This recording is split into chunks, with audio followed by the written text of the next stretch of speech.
All right, we're live. Hello, everyone, and welcome to INTEA breakfasts. This is a bit unusual for me because I am not in the studio with Ravis, but instead I am traveling, not exactly in space, but yeah, soon to be.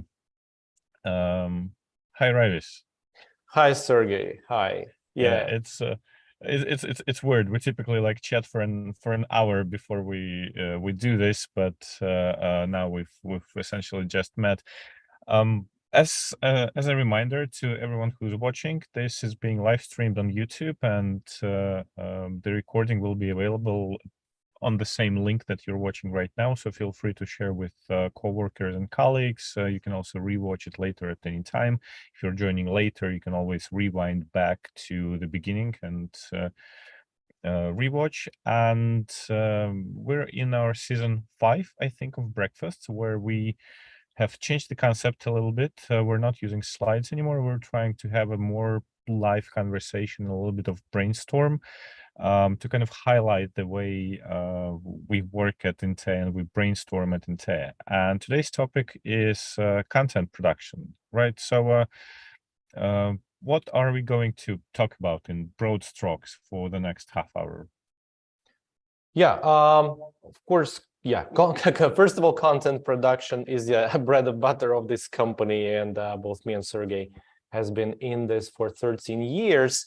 The angle we wanted to take today is, I think, how to produce the content at scale. Basically, tips and tricks and ideas how to think about content so that really you can meet the demands you have in your company. And usually those demands are bigger than means. So yeah, there are some things we could share on that. So basically, yeah, I mean, maybe we can just start by defining what do we think is perfect content. Yeah, I know that was on the agenda, but I wanted to jump on this demand side. So what do you think is the current demand for the content? Because it will probably lead us into what is the perfect content. So what do we want? At one point, I remember everyone was, and just to remind everyone, we've been in the business for 14 years, since before the iPhone, essentially. So in terms of demand, right? So at one point it was, we need everything interactive, right? All e-learning was highly interactive. Every slide was custom built. Everything was a game. Everybody wanted a learning game at some point. Everybody wanted animations. You had to custom design everything. And then everything moved to kind of templated production. Do we sense what people want now? I think speed to market is what I hear most, right? Everyone is like, hey, we need this in whatever form, but the management decided something tonight, and we need this by Monday. But that's maybe because I'm more into this rapid production thing. So what do you think?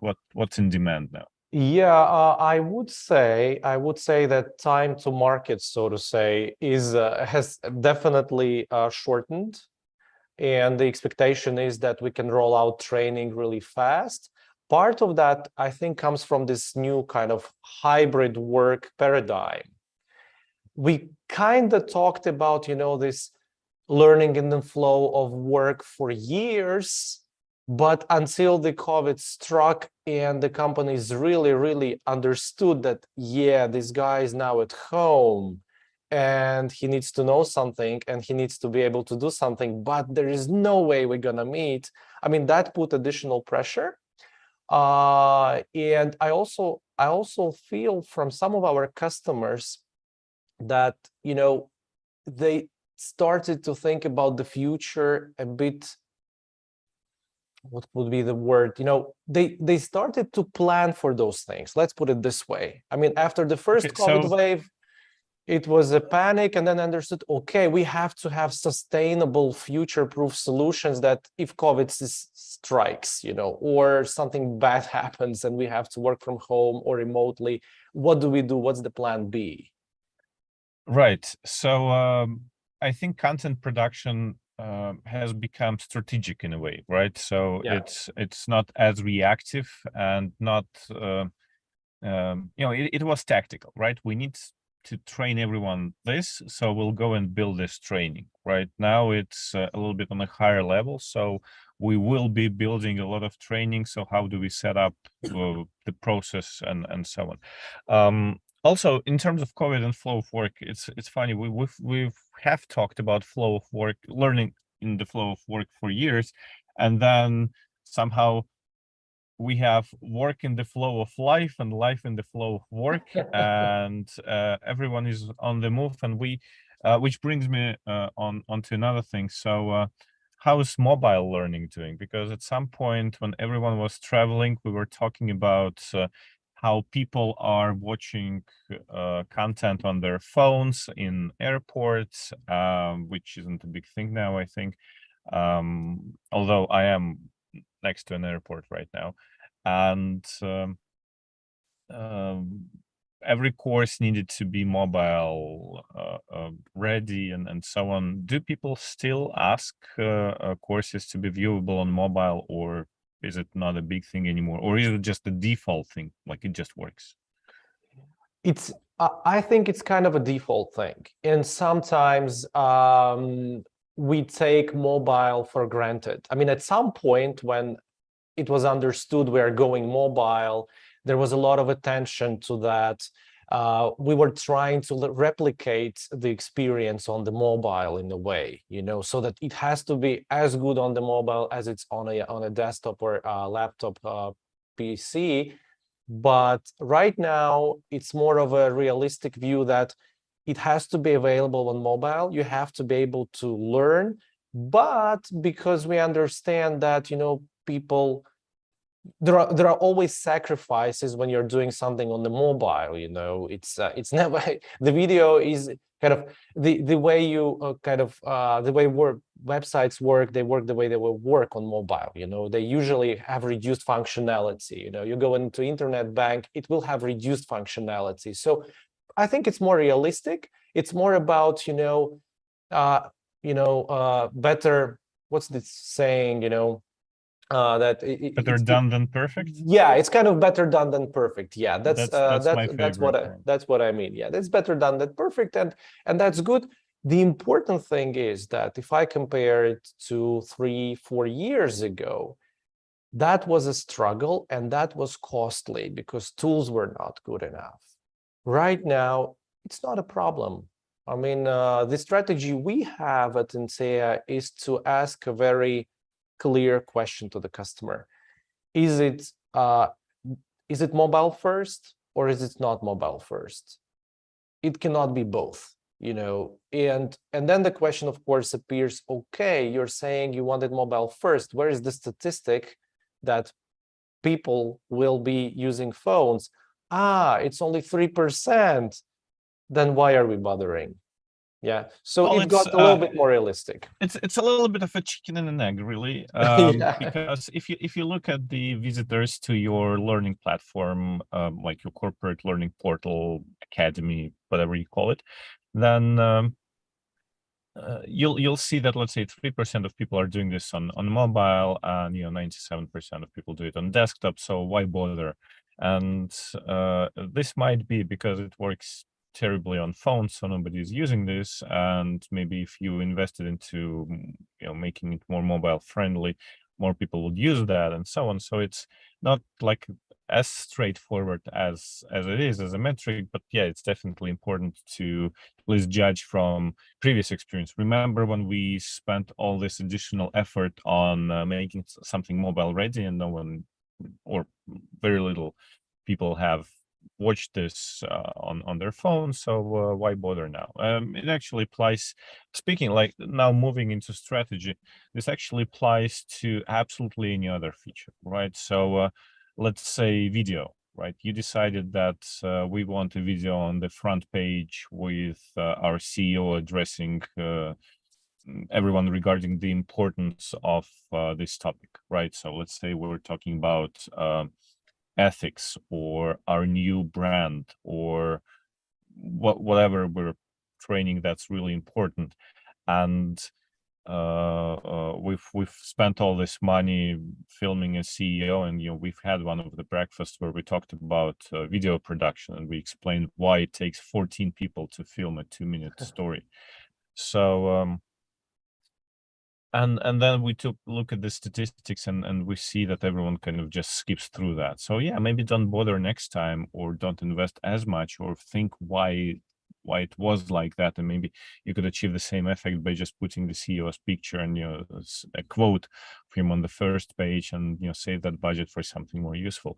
That's video. Same thing for narration. We've one of my favorite examples where we've measured how many people have listened to narration on slides when it was optional, and it's just a very little number of people, like very little fraction. So something like 10%, 15% just listen to narration, and even less people listen to the end. So all that money spent on voiceover and so on is essentially wasted. We're not talking about things like accessibility, when you need to make sure that the courses are accessible to people with different impairments and disabilities. But pretty much any feature in your content, whatever you're doing, whatever you think is costly, or takes a lot of time or effort or planning, or buy-in from, or energy from SMEs and so on, just reevaluate. I think that's the first step to creating a content strategy. Look at what you've done in the past 1 to 2 years, and see what's been used. Of course, if you don't have metrics built in, then it's harder, but you can at least ask people, like, how often, like, what would you prefer in terms of text versus video? How often do you watch something on mobile? How would you like to watch it? If I may, a bit interrupt you, Sergey, just give an example. It's not a very recent story. I think that happened a couple of years ago, but one of our colleagues, PhD student right now, said, okay, we launched a course for retail employees. Let's go and see how they are learning. We're not going to charge the client. We're not going to, do anything about it, but just let's see what happens in real life. Because we kind of felt we're losing this, this connection. And, it was very, very revealing. And I think that one of the things is just to go and sit down with some of your learners and see what they are doing, because they are doing incredible stuff.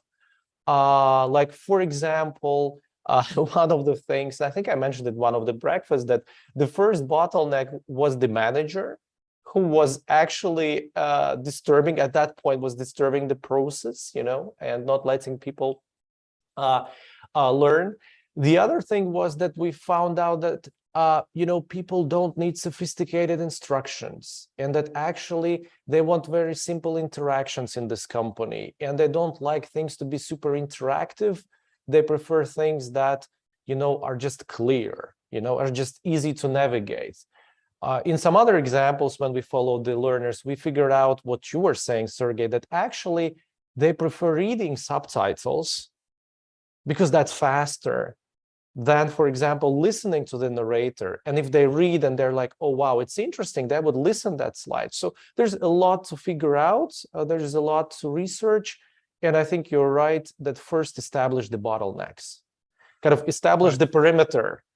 So to sum up this part, I would say that one, you need to have an insight, right? That is the key to content strategy, and you can gain insight by either asking people about their experiences with the content that you've built, or going out on a field trip, so to say, and stand behind the shoulder of someone to see how they can kind of consume the content that you have. And also, ideally, if we talk about the perfect content, then you have some sort of metrics built in, right? So you can have courses with metrics built in, so you can see how it's consumed. I remember that video-based course that we've done, and it was not just about completing all 8 video stories. It was about interactive video stories. It was not just about completion, but we also had analytics built in to see how people interact with every little story inside, and whether there is any fall off where a certain story would just drive engagement down or maybe up, and so on. It's easy to do on the technical side. You just have to bother ahead of time, because of course building something and gathering information before the course is launched is easier than trying to look in the past and see what happened if you haven't created the data gathering process. So that's one thing. And another one, you can use things like web analytics tools, where you can see where people click on the page, what buttons are used and what not used, even hot maps of or rather heat maps of where they look. By looking we mean their mouse, right?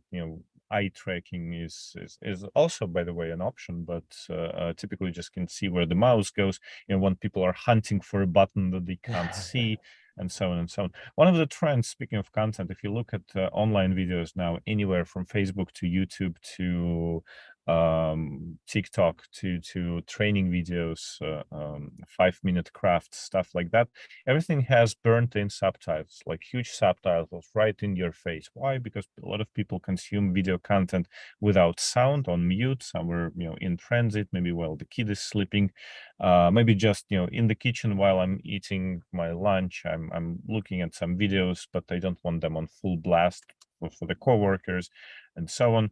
So that's another thing that you might find kind of weird and not corporate, but then if you ask people, you'll find that they like this. So yeah, I would say that research is the key to perfect content. And if you do research, if you do want that insight, you have to think about it before you build the content, not after you've launched and then you're like, hey, how was it going?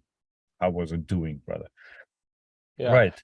What about the perfect process, right? Let's touch, we've spoken about cool content. Now let's touch on the perfect process. So in the ideal world, how would your content get built? Right. For free, first of all. Yeah. Let's forget about money for a sec. Let's forget about the constraints we have. In my opinion, one of the key mistakes when we think about the process is that we kind of take a very production-like approach to it. So we need a course, how do we get there? We need 50 courses, how do we get there? I think it's more insightful right now in 2022 to start from a learning journey. It kind of can feel, I think, it can feel a little bit vague in a sense, but actually it's quite an easy idea of just thinking journey of who is it? Are you talking about of the journey learner, of the organization or a personal learner, like of the individual? learner, yeah, because it's the way we understand the learning journey in the company, right? At scale, yeah, at scale. I'm not talking about one course, but in general, when, how people learn in our company, right? So what should be on the LMS? What happens outside LMS to build a big picture? Then we can figure out what is the end product, because very often we start from an idea that we know what will be the end product. It will be 50 templated articulate courses or 20 RISE courses or whatever tool you're using. 10 short videos. Or short videos, yeah. But we kind of already assume certain product. I think these days we should not assume a product. We should assume the learning journey, because then what can happen, and I can give you a very recent example. We've just spoken to a company trying to build an onboarding program, digitalized onboarding program with some, of course, elements of face-to-face kind of talk to your direct manager and colleagues and so on. But one of the things we figured out talking to them and analyzing the learning journey, that some of the parts of this learning journey will happen outside LMS. We don't, they have a very nice website, history, some information about the board, the products, and it's being maintained and it's beautiful. So when we think about this onboarding journey, we see that some parts don't need to be replicated in the learning. We just have to guide people. What will you have? Go read the website. Go read the website.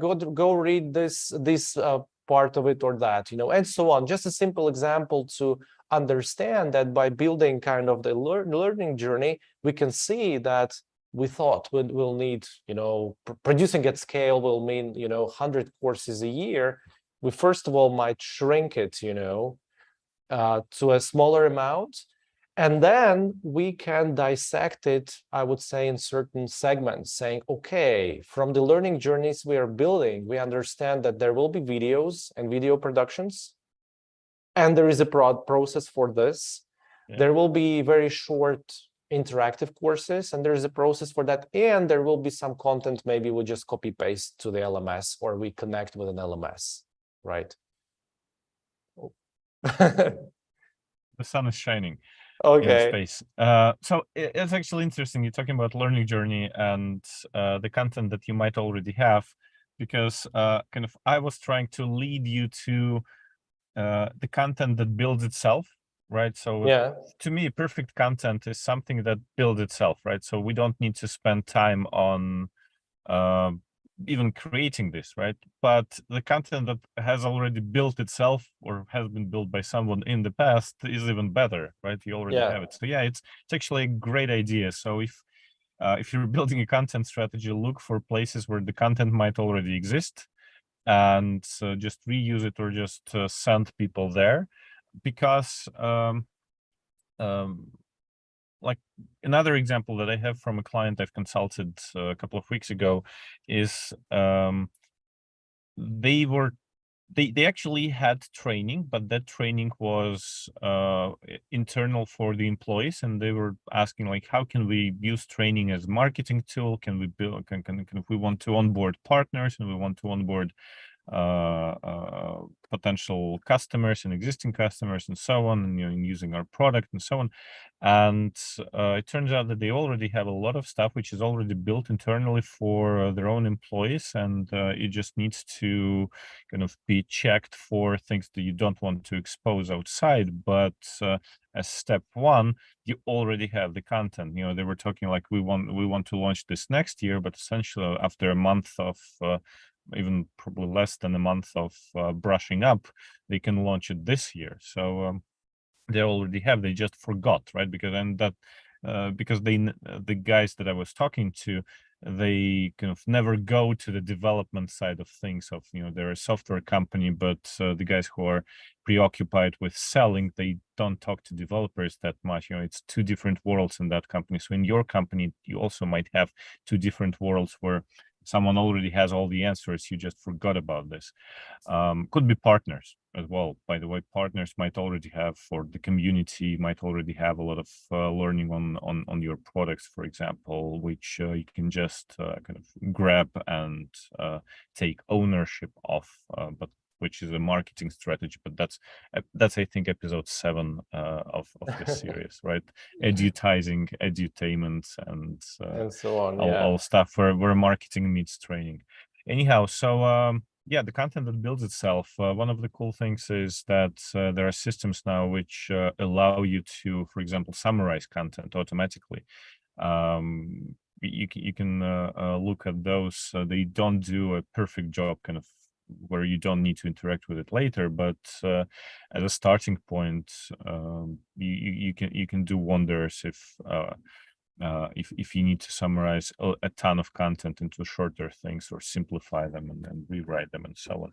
So yeah, content, but the content that you already have, then the content that builds itself. But then there is things that you have to build. Perfect? No, but then there are things you have to build or you have to get somewhere. And I would always try to think about it like a pyramid, with certain layers. whenever you understood the scope and the learning journeys, you can start categorizing things. And one way is, of course, the format. Is it video? Is it interactive? Are we reading or something else? The other way to categorize is a pyramid, where you think in terms of, okay, and there are three big categories: things that you will be producing internally, irrespective of what kind of format. Yeah, really low-hanging fruit, things that where you don't need companies like INTEA, yeah, where you don't need sophisticated tools and so on, right? Maybe you're using some basic tools or sophisticated tools yourself, and you have the capacity, so you decide. So that's the layer one. Yeah, that's the base.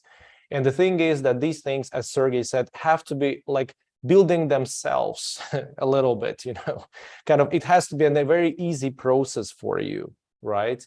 Then the kind of middle of that pyramid might be things you can buy, the off-the-shelf content.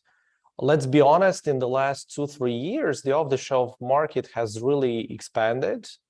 I mean, the courses on Udemy, LinkedIn, Coursera, and so on and so on. I mean, the offering is expanding. There is really a lot of stuff to choose. I think half a year ago, a colleague of mine was researching, I think Udemy or LinkedIn Learning, courses about instructional design or e-learning.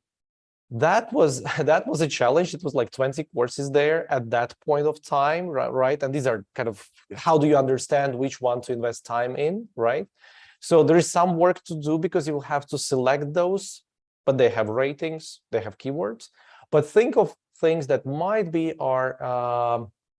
that there are things that maybe you just have to buy, because there is generic kind of stuff in your company that can be bought outside. And then only smaller part, the top part of the trainings that are really important for you. I mean, strategic trainings, your kind of values, ethics, culture, things that are working principles, and so on. Things are really strategically important to your company. This is where I think you should invest more. This is where there's point attracting, professional agencies.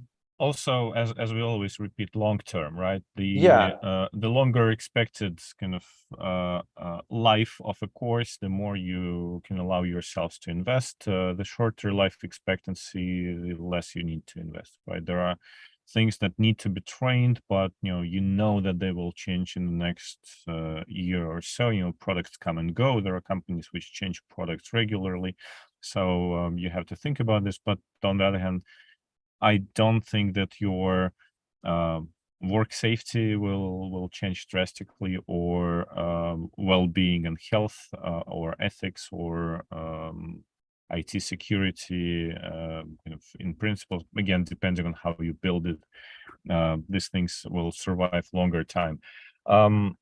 Also, speaking of content that's already there or doesn't need to be built, I would say that not everything needs to be on the LMS. Imagine you have a team like Microsoft Teams or a similar system, like create a channel, let people subscribe, post content in there. Could be just a picture, a link, an infographic, a tip of the day, a little video and something. And so this is how you get into the flow of work. You also get statistics on how many people viewed this or not. You can ask people to engage with it. It has the most direct line of engagement. You can just reply to stuff if you have a question or you want to comment, or you could just say, hey, wow, this is pretty cool. I'm going to use this in my next conversation with someone. And someone works great for things which don't have a deadline, right? Like permanent things like language training, for example, right? If we feel that our company lacks in let's say English language skills, right? So let's or maybe we have a group of people who don't speak our native language, like if we're in Estonia, they don't speak Estonian because they've just come to our country and they're working here. And so let's create a channel for them instead of creating a course on the LMS of your basic Estonian phrases that you will need when talking to IT guys in the kitchen or something. Instead create a channel on Teams and just once a day throw something there. Here, this is how you say, well, this tea is hot, or this is how you say your shoes look nice, or this is why you don't compliment people's shoes at random in our company, or whatever message you want to convey. So yeah, that doesn't have to be on the platform. And again, not just social media or internal chats. If your company has physical locations, task someone on every floor to put something next to the coffee machine on a weekly basis. Just email them the document, ask them to print it out, put it there. If it changes like once a week, in 3-4 weeks, people start expecting this change, and they will be waiting like, hey, we come here on Monday, there's a little tip of the week for maintaining your work-life balance, and it's next to the coffee machine, and tip number 1, drink less coffee or something. Yeah, absolutely. And and what you're touching here, Sergey, I think we can call it unstructured learning, maybe the name. And this is the domain where people I think it works for the domains where people are generally interested in the topic. It's important for them. It can be language, like you said. It can be, something, if we think about the bank, it can be, something about investment and stuff like that. Me, as a person working with clients, I don't have a lot of time to analyze all of this stuff. I don't have time to watch Bloomberg for hours, whereas my colleague who is head of investment products or some kind of expert, it's his job to monitor. He already knows stuff. We don't have to create a structured learning out of it. He can be a filter, there can be a channel, and he would be posting, top news you need to know. Bitcoin lost 20% yesterday, or, oil is on the rise. So things I might need talking to my customers, so I think I've seen a company where they did like I think it was a bi-weekly show, or maybe a weekly show even, yeah, where they were just reading newspapers. So it was one of those audit consulting companies, and so they had a couple of senior partners, a couple more people, just 3 or 4 people at the table, just reading the news and discussing it for half an hour. And it was like this morning talk show almost. And since they picked people who were both leaders and both very much liked, they gathered a bit of viewership. And the idea of that campaign was to kind of give people these conversational topics with customers, because if you're sitting at lunch with your client, because as an auditor you spend days and days and days with your client, so that you understand a little bit about their industry, or the biggest news of the last month or something. Like, did you know that Elon Musk bought Twitter, and something like that. Yeah. And at the same time, it kind of motivated people to read more about the world, not just do their work and do their job and go home, but kind of expand their horizon a little bit. So yeah, that was a cool approach. Again, episode 7, edutainment. But that's another way of delivering content, not in the form of a course on the learning management system. Yeah, but if we go back to the course on the learning management system, because inevitably bread and butter. Absolutely. Inevitably you'll have to do that. What I see in the last couple of years, maybe this year even more, that the approach that works is when you don't work with one course, because that's costly. What do I mean by that? I have a customer. It's a global company, and we work with absolutely two separate divisions there. One is compliance. The other one is cybersecurity data protection. And an interesting thing that happened independently, that we are a little bit producing courses, like me and Sergey here producing breakfasts, it kind of has seasons and episodes, that we have certain cyclicity in it, and we are reusing a lot of the stuff we are using. So we're kind of using the same template. That was a secret. Oh, yeah. Yeah, I promise you, I will not tell it here, but yeah, I did. But back to courses. Yeah, so the idea being that we kind of created with two of these teams, which are almost like separate companies, because totally different people. They are not talking to each other so much. The company is huge, but still, with both of these audiences, we have a certain certain template how we produce courses. And with time, we established a very clear protocol, that the experts always come with a certain format of content, and they know what they have to do before they can come to us if they want to save time. So it's better spend extra half an hour polishing the content, talking to us, and then give it to us, or spend 2 weeks discussing it later. And then there are certain ways, certain templates developed to produce it and deliver it. So, and what you get from it is not only that it's cheaper, because it's definitely is, but I think it's a very streamlined process. And definitely, I think the experts, the INTEA team, and the learners, they are so much more happy because there's much less effort from everyone in getting this done. So it kind of becomes, like you're producing those cookies with cookie cutters, and everybody's happy. And actually, the result is very good. Yeah, that's definitely a key to kind of perfect production process. And also now that you've touched on the outsourcing, that's actually the last item on this little notes that I've made that I wanted to discuss today with you. So on the outsourcing side, what I thought is that typically outsourcing was seen as two things. Either you outsource a technical part, kind of here's the content that we've created, just build it, right? Or here's the expert and his presentation, everything, just go and film it, make a video lecture out of this, right? Or something like we need designers to help us with this, and you make it look pretty and publish and stuff like or it was A to Z, right? So we have this business problem that we need to solve with learning. We need you to engage into analysis and do the whole turnkey solution and deliver this. I think that going forward, it might be useful for you, the corporate clients, to look at the whole process. You can use ADDI, for example, right? So it's analysis, design, in terms of instructional design development, in terms of creating it, implementation, as in launching this, and evaluation, right? So kind of analyzing what went wrong and didn't, and, how well it went.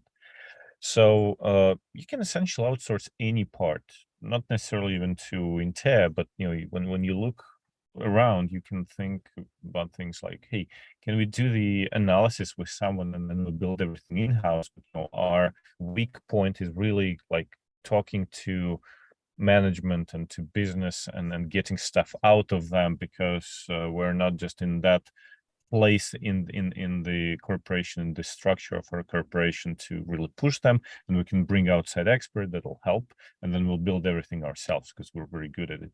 Or just the technical part, or just the design part where somebody creates templates and we just work with those templates. It makes our life way easier, but we can actually build our own content faster.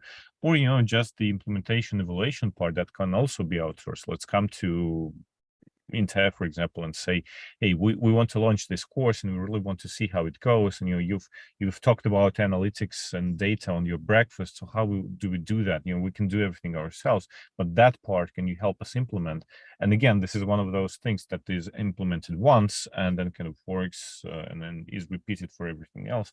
And you only need to set up once, essentially. So I think that future-proof content strategies, if we talk about perfect content and so on, is that where you find the correct piece, the hard thing to do, and you outsource that. And that thing can be pretty much anything. I think everyone is mature enough to really take on And a specific task and do that.